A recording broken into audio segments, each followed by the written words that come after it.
성경 말씀 보시겠습니다. 사도행전 1장 9절에서 12절 말씀입니다. 사도행전 1장 9절에서 12절까지의 말씀 같이 읽겠습니다. 이 말씀을 마치시고 그들이 보는 데 올려져 가시니 구름이 그를 가리어 보이지 않게 하더라. 올라가실 때에 제자들이 자세히 하늘을 쳐다보고 있는데 흰옷 입은 두 사람 그들 곁에 서서 이르되 갈릴리 사람들아 어찌하여 서서 하늘을 쳐다보느냐. 너희 가운데서 하늘로 올려지신 이 예수는 하늘로 가심을 본 그대로 오시리라 하였느니라.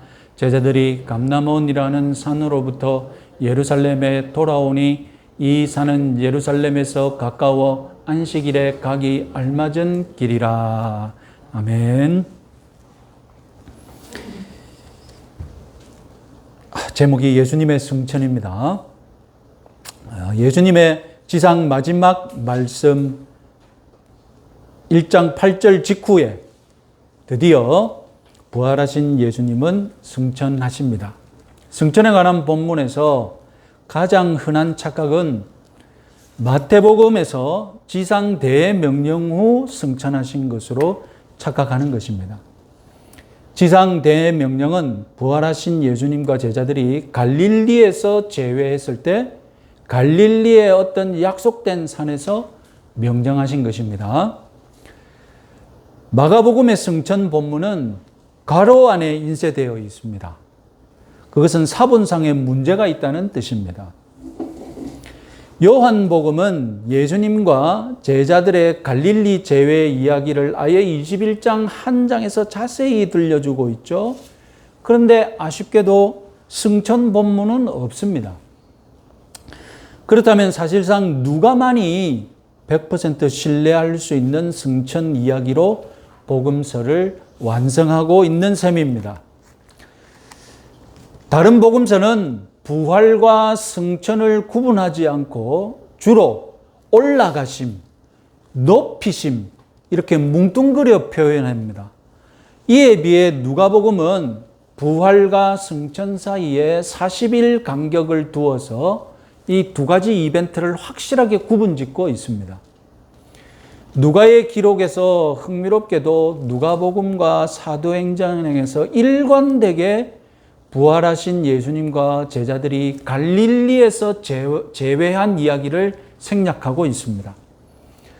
누가가 갈릴리 제외에 관해 몰랐을 수도 있습니다. 알았다면 독자들의 관심을 예루살렘에만 붙잡아 두려고 갈릴리 제외를 생략했을 수도 있습니다.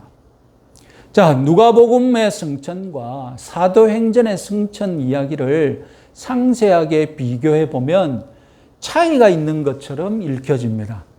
먼저 날짜에 관한 차이가 있는 것처럼 보입니다. 누가복음 24장에는 마치 예수님이 부활하신 날에 승천한 것으로 기록되어 있는 것 같습니다. 이것은 누가복음이 부활과 승천 이야기를 가깝게 붙여 넣었기 때문에 생긴 시각적인 오해일 뿐입니다. 누가는 간단한 승천 이야기로 누가복음을 깔끔하게 끝낸 다음에 사도행전에서 보다 상세한 승천 이야기로 시작하고 싶었던 것입니다. 누가복음의 간단 버전과 사도행전의 상세 버전으로 이해하시면 그 바람의 내용상에 차이가 있는 것처럼 보이는 것뿐입니다. 승천 장소에 관한 차이가 있어 보이는 것도 마찬가지입니다. 누가복음 24장에 의하면 승천 장소는 베다니 앞, 즉 베다니 근처였는데 이에 비해 사도행전 1장에서는 감람산으로 되어 있습니다. 그러나 두 장소를 붙여보면 베다니 앞 감람산, 베다니 근처 감람산이 됩니다. 아무런 문제가 되지 않습니다. 베다니는 감람산이라는 언덕 동쪽 비탈에 있는 작은 마을이기 때문입니다. 12절에 의하면 감람산은 예루살렘에서 가까워서 안식일에 가기 알맞은 길이라 했습니다. 당시 유대인들은 안식일에 2000걸음 안으로 이동할 수 있었습니다. 그렇다면 예수님은 안식일에 허용되는 거리까지 베다니 근처 감난산까지 제자들과 이동해서 그곳에서 승천했다고 우리는 정리할 수 있겠습니다. 누가복음의 요약 버전과 사도행전의 상세 버전 사이에는 당연히 공통점이 더 많겠죠.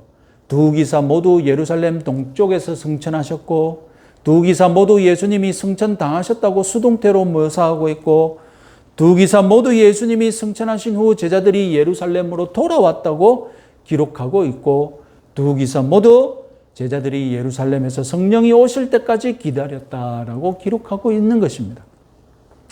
이처럼 누가만 승천에 관해 기록을 남겼기 때문에 믿음이 없는 자들은 예수님의 승천을 누가의 픽션, 소설이라고 주장하기도 합니다. 부활과 승천을 역사적 사실로 믿지 않는 신학자들이 있단 말입니다.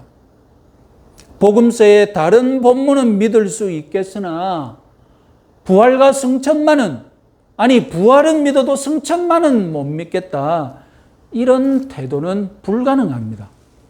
왜냐하면 복음서 전체에서 예수님이 승천하실 것을 전제로 하신 말씀이나 구절들이 많이 있기 때문입니다.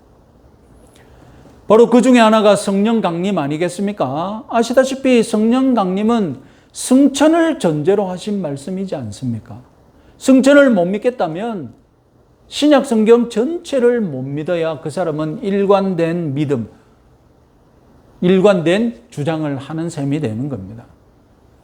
또한 승천 이야기는 소설이 아니라 복음서와 똑같이 목격담이기 때문에 우리는 복음서와 똑같이 믿어야 하는 줄 확신하시기 바랍니다. 오늘 본문 승천과 관련된 9절, 10절, 11절 단 3절에서 눈으로 보는 것과 관련된 동사가 5번이나 사용되었습니다. 승천 본문은 승천의 목격자들이 있다는 것을 강조합니다. 승천은 분명 목격할 수 있는 사건이었고 누가의 승천 이야기는 목격담인 줄 믿으시기 바랍니다. 그런데 예수님의 생애 중 가장 무시당하고 있는 것이 아쉽게도 승천입니다. 우리는 예수님의 승천을 믿고 있지만 예수님의 탄생, 고난, 부활과 동등하게 중요한 사건으로 믿고 있을까요? 우리들의 신앙생활에서 예수님의 성육신, 고난, 부활까지만 찬양하고 기념하고 있는 것, 이것은 무엇을 말할까요? 이렇게 질문해 봅시다. 십자가를 지셨고 부활하셨으면 완성의 완성을 거듭했으니 더 이상 무슨 사건이 필요한가? 왜 승천하셨는가? 예수님은 꼭 승천하셔야만 했는가? 승천 안 한다고 우리 구원에 무슨 문제가 생기는가? 이런 질문에 답을 못한다면 예수님의 승천을 문자적으로는 믿으면서도 그 깊은 의미는 믿지 못하고 있는 것과 다를 바 없다고 하겠습니다.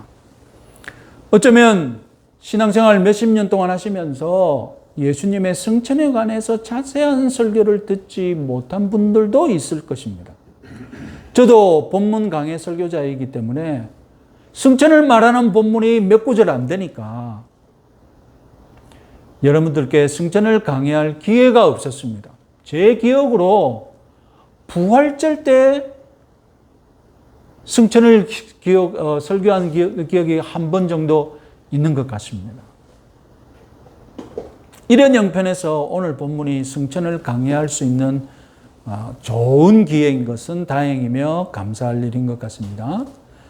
그래서 이번 시간과 다음 시간까지 특별히 2주간에 걸쳐서 승천에 대해 자세히 강해해 드리겠습니다. 오늘 강해를 통해 우리 모두 예수님의 승천이 우리에게 얼마나 절실하고 우리에게 필요하고 유익한 그런 구속사적 이벤트였는지 제대로 믿을 수 있는 시간이 되기를 바랍니다.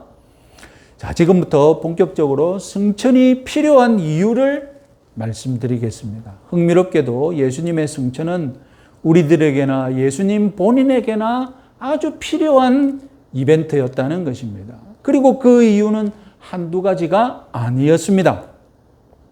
예수님이 반드시 승천하셔야만 하는 첫 번째 이유, 그것은 승천하셔야만 지상에 있는 우리 교회가 성령을 받을 수 있기 때문입니다. 요한복음 16장 7절 말씀 같이 한번 읽어보겠습니다. 그러나 내가 너희에게 실상을 말하노니 내가 떠나가는 것이 너희에게 유익이라. 내가 떠나가지 아니하면 보혜사가 너희에게 오시지 아니할 것이다. 가면 내가 그를 너희에게 보내리니. 여러분 1장 8절 말씀도 요약버전 같이 한번 읽어보겠습니다. 오직 성령이 너희에게 임하시면 너희가 권능을 받고 땅끝까지 이르러 내 증인이 되리라. 결국 이 유명한 말씀도 승천이 있어야 실현 가능하다고 예수님 자신이 분명하게 말씀하셨습니다. 왜 부활하신 예수님보다 성령 하나님이 제자들에게, 그리고 오늘날 지상에 있는 저와 여러분들에게 더 유익하다고 말씀하실까요? 이 말씀은 거꾸로 예수님이 승천하지 않으셨다면 우리가 손해본다는 말이지 않습니까? 그럼 예수님이 승천하지 않고 성령이 오지 않는다면 우리가 입는 손해는 무엇입니까? 가만히 생각해 보십시오.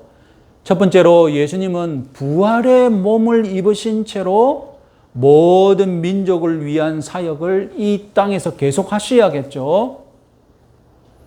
부활의 몸을 가지신 예수님이 성령 대신 예루살렘과 온 유대와 땅끝까지 증인이 되는 제자들을 도와주는 방법은 무엇이겠습니까? 제자들과 동행 동거하셔야 합니다. 예수님이 부활하신 이후에 제자들과 같이 시간을 보내신 것을 생각해 보십시오. 복음서를 보면 예수님의 부활한 몸은 한 곳에만 있을 수 있는 것 같습니다. 그러면 복음을 전하는 바울과 동행하시면 동시에 베드로와 동행하지 못하실 것입니다. 예수님이 손과 발과 옆구리에 상처를 입은 채로 모든 민족을 위해 구원을 베푸는 방법은 무엇일까요? 복음서에처럼 모든 민족을 찾아다니면서 치유 집회를 여는 것을 생각해 보십시오. 그러면 우리들은 예수님의 은혜를 받기 위해 예수님이 계신 곳까지 찾아가야 되겠죠? 여러분, 어떤 부작용이 생길까요? 온 세계 모든 민족 가운데 예수님께 은혜를 받으려는 사람들이 예수님 찾아다닌다고 여러분 난리 부르스를 치지 않겠습니까? BTS를 한번 보십시오. BTS가 부산에 온다니까 부산이 뒤집어지지 않았습니까? 서울에 온다니까 서울 일대가 뒤집어지지 않았습니까? 부활하신 예수님이 치유 집회를 연다고 온 세계를 돌아다니면 어떤 일이 벌어지겠습니까? 아니 그냥 예루살렘에서 계속 치유 집회를 연다고 생각해 보십시오. 전 세계에서 예루살렘 가겠다고 난리가 나지 않겠습니까? 예수님이 머문 장소, 예수님이 치유 집회를 했던 그 장소, 기적이 일어났던 장소는 어떻게 되겠습니까? 성지가 되겠죠. 무엇보다도 여러분, 예수님은 결정적으로 우리 몸 밖에 거하신 채로 우리를 도와주실 것입니다. 그러면 예수님의 도우심은 예수님을 직접 만난 소수의 사람들이 몸 밖에 계신 예수님에게서 도움을 받는 그런 제한적인 은혜를 입을 수밖에 없겠죠.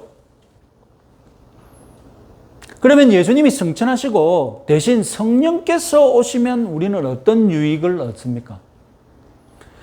성령님을 가리켜서 예수의 영이라고도 합니다. 성령님은 예수님 같은 분인데 영이신 분이라는 것입니다. 몸이 없으신 영적인 분이고 한 곳에만 존재하는 것이 아니라 모든 곳에 동시에 존재할 수 있는 분이시라는 겁니다. 예수님 같은 분이시지만 예수님처럼 몸을 가지지 않은 영이신 성령님은 한국에 있든 미국에 있든 어디에 있든 도움이 필요한 성도라면 언제든지 도움을 줄 수가 있다는 것입니다. 그래서 예수님은 떠나시고 성령님이 오시는 것이 우리에게 유익합니다.